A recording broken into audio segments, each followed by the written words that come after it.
Before delving into the specifics of the War of the Third Coalition, it's essential to understand the historical context leading up to the conflict.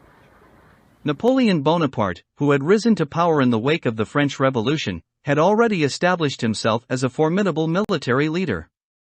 By 1804, he declared himself Emperor of the French, solidifying his control over France and expanding his vision of a European empire under French influence. Napoleon's aggressive expansionism alarmed neighboring nations, and the United Kingdom, under Prime Minister William Pitt the Younger, began to form alliances to counteract his growing influence. The Third Coalition, officially formed in 1805, was the culmination of these efforts. The Third Coalition was composed of several major European powers, each with its own motivations and interests in opposing Napoleon's expansion. Under the leadership of Tsar Alexander I, Russia was a significant player in the coalition. The Russians were concerned about Napoleon's ambitions in Eastern Europe and his designs on the Baltic Sea. They viewed the coalition as a means to safeguard their interests and to restore the balance of power in Europe. Austria, led by Emperor Francis II, was another key member of the coalition. The Austrians had previously clashed with Napoleon during the War of the Second Coalition and had suffered defeats at the hands of the French. They saw this coalition as an opportunity to regain lost territory, such as Lombardy and Venetia, and to contain French expansionism. Britain, under Prime Minister William Pitt, was a maritime power and thus had different concerns compared to its continental counterparts. The British had a long-standing conflict with the French, especially at sea, where they sought to maintain their naval supremacy. British support, both financially and militarily, was instrumental in sustaining the coalition. Sweden, under the leadership of King Gustav IV Adolf, joined the coalition as a means to regain territory lost to Russia in the previous century. The Swedes hoped that by aligning with the coalition, they could recover their lost territories in Finland. The campaign leading up to the Battle of Austerlitz saw a series of military engagements and maneuvering across Europe.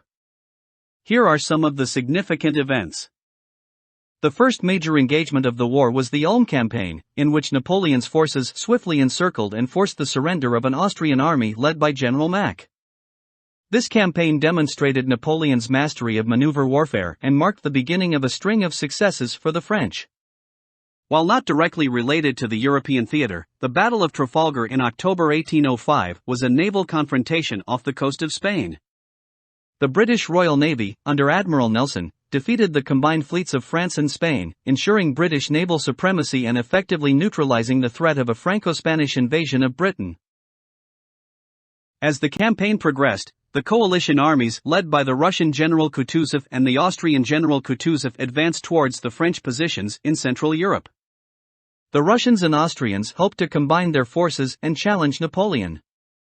On December 2, 1805, the two armies met at Austerlitz, a small town in the Czech Republic. The French army, under Napoleon's command, faced the Russo-Austrian coalition. The terrain of the battlefield featured a shallow lake and marshes, which limited the maneuverability of troops and created a focal point for the battle. Napoleon's strategic brilliance shone brightly at Austerlitz. He employed a daring tactic known as the maneuver of the three emperors. He purposely weakened his center, enticing the Russian and Austrian forces to push forward, believing they had the advantage. Meanwhile, he reinforced his flanks, setting the stage for a brilliant double envelopment. The battle began at dawn, with the French forces seemingly retreating. Believing they had the upper hand, the Russo-Austrian coalition advanced and pushed their center, which played directly into Napoleon's hands. As they overextended, Napoleon launched a counterattack, and the French flanks closed in on the enemy, trapping them in a deadly vice. The Battle of Austerlitz culminated in a resounding victory for the French. The Russo-Austrian forces suffered heavy casualties and were forced into a chaotic retreat. The brilliance of Napoleon's tactics and the skill of his marshals were on full display. The French Empire emerged victorious, and the Third Coalition was severely weakened. The Battle of Austerlitz had far-reaching implications for the Napoleonic Wars and European history.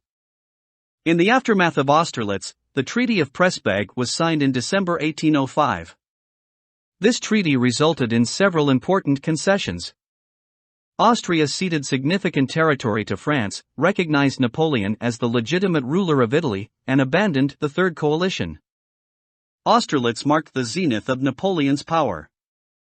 He had outmaneuvered and decisively defeated a formidable coalition, earning himself the moniker the Little Corporal.